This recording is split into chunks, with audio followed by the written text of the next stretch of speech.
Good evening, ladies and gentlemen, fellow workers in government, and members of the press.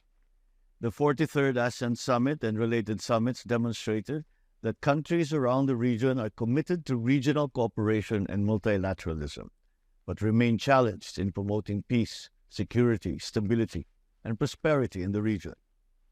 I was able to participate in 12 leaders-level meetings, including with Australia, Canada, China, India, Japan, the Republic of Korea, and the United States and the United Nations. In these meetings, I promoted and highlighted key interests of ASEAN, such as food and energy security, migrant workers' protection, climate change, and digital transformation, issues that are of strategic importance to the Philippines. Fellow ASEAN member states and some external partners highlighted the importance of a rules-based international order. They also maintained that ASEAN is a competitive and integrated regional economy underpinned by the principle of centrality. The Philippines championed efforts to immediately operationalize guidelines in protecting migrant workers and family members in crisis situations, as well as combating trafficking in persons. I participated in the ASEAN Plus 3 Summit with ASEAN member states and China, Japan, and the Republic of Korea, where we discussed areas of cooperation such as food security, climate change, the digital economy, amongst other things. I also attended the East Asia Summit, which is the premier leaders-led forum on broad, strategic, political, and economic issues of common interest and concern. We discussed regional and international issues, during which I emphasized the importance of a rules-based international order, especially in the disputes in the South China Sea, inasmuch as they affect not only our nation, but the entire region. I reaffirmed that the Philippines is committed to the peaceful resolution of disputes and called on all countries to continue upholding freedom of navigation and overflight in the South China Sea.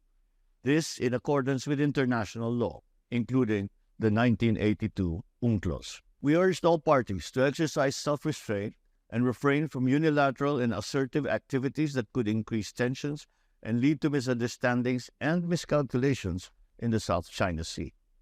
We also discussed significant regional and global issues, including the situation in Myanmar, the denuclearization of the Korean Peninsula, and the conflict in Ukraine, amongst other crisis areas. I met on a bilateral level the leaders of Cambodia, Canada, Cook Islands, India, Republic of Korea, and Vietnam, as well as with the president of the World Bank Group, where we had a robust and candid and very productive discussion. I also held informal talks with the Japanese Prime Minister Fumio Kishida and U.S. Vice President Kamala Harris on strengthening cooperation in key areas of mutual interest. On the sidelines of the summit, I met with top executives of select Indonesian companies who are looking at the Philippines to further expand their presence. We come home with $22 million in investment commitments in areas crucial for our economic recovery efforts, such as agriculture and digital economy. I met again with one company which I had dialogues with during my state visit to Indonesia last year, and they updated us on the progress of their investment commitment. This is a clear testament that together we can make it happen in the Philippines. I also witnessed the signing of the Philippines-Republic of Korea Free Trade Agreement, which clearly demonstrates the shared commitment of both countries to their mutual economic growth and development. The FTA will strengthen our bilateral trade and investment relations with the Republic of Korea, especially as it generates jobs and contributes to the Philippines' value proposition as an ideal regional hub for smart and sustainable investments. The signing of the FTA is a testament to the realization of the many opportunities for complementation and collaboration between the Philippines and South Korea, and an even greater milestone for our economic friendship.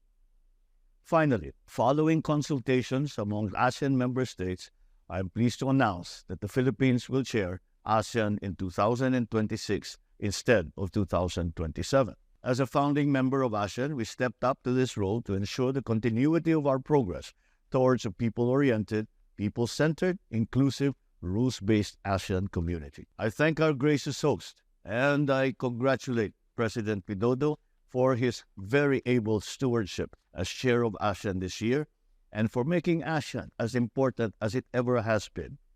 I also thank them for their very warm hospitality to the Philippine delegation, and I look forward to the able leadership of Lao PDR when they host ASEAN in 2024.